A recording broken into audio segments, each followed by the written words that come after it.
रोजगार कार्यालय में प्लेसमेंट कैंप का आयोजन 24 एवं 25 फरवरी को। सिक्योरिटी गार्ड के 200 पदों पर होगी भर्ती। जिला रोजगार कार्यालय परिसर कांकेर में 24 एवं 25 फरवरी को प्रातः 11 बजे से सायं 3 बजे तक प्लेसमेंट कैंप का आयोजन किया जाएगा, जिसमें निजी क्षेत्र के नियोजकों द्वारा सिक्योरिटी गार्ड के 200 रिक्त पदों पर भर्ती की जाएगी।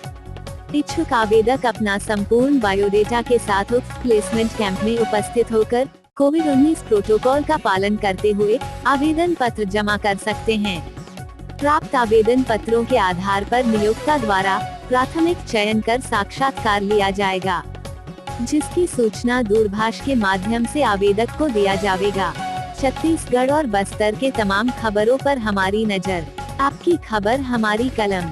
बस्तर के तमाम छोटी बड़ी खबर से हमेशा अपडेट पाने के लिए अभी हमारे बस्तर न्यूज यूट्यूब चैनल को जरूर सब्सक्राइब कीजिए।